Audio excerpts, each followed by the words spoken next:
First birthday cake தான் set பண்ண போகிறோம். மாங்கரைக்கு தான் போயிட்டுருக்கோம். யாரெல்லாம் போனோம் அப்படின்னா, நானும் தங்கச்சி தம்பி 3 பேரும் சேர்ந்து தான் போயிருந்தோம். 3 கேஜி வெனிலா ஃப்ளேவரில் தான் பண்ணியிருந்தோம். கூடவே 1 கேஜி பீஸ் கேக்கும் பண்ணியிருந்தோம்.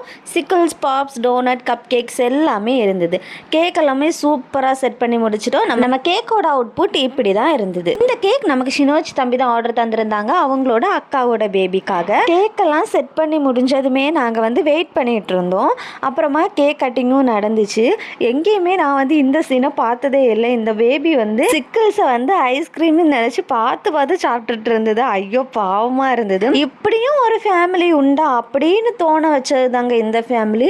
எல்லாருமே நல்ல ஒற்றுமையாக ஹாப்பியாக நல்லா என்ஜாய் பண்ணிகிட்டே இருந்தாங்க. உண்மையாகவே அவங்க கூட இருந்தப்போ அவங்க ஃபேமிலியில் ஒருத்தங்களை மாதிரி தான் ஃபீல் ஆச்சு. ஃபங்க்ஷன் முடிஞ்சப்பவே 11:30 கிட்ட ஆகிட்டு சாப்பிடாம நீங்கள் எப்படி போவீங்க அப்படின்னு சொல்லிட்டு கம்பல் பண்ணி எங்களை ஃபஸ்ட்டே கொண்டு போய் சாப்பிடவும் வச்சுட்டாங்க.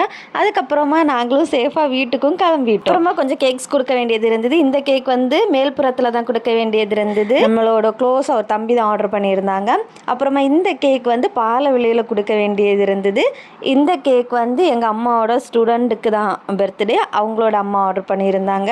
கிள்ளியூரில் கொடுத்துருந்தோம். அப்புறமா இந்த கேக் வாவரையில் கொடுக்க வேண்டியது இருந்தது. 1 கேஜி ப்ளூபெரி கேக். போன வருஷம் இதே நாள் என்கிட்ட ஃபஸ்ட்டு பர்த்டேக்கு கேக் ஆர்டர் பண்ணியிருந்தாங்க. ஆனால் பண்ண முடியல. அந்த டைம் அவங்க ஹாஸ்பிட்டலில் இருந்தாங்க. இந்த வருஷம் சுனாமியே வந்தாலும் உங்ககிட்ட கேக் ஆர்டர் பண்ணி தான் கேக் கட் பண்ணி தான் ஆகணும் அப்படின்னு சொல்லிட்டே ஆர்டர் பண்ணியிருந்தாங்க.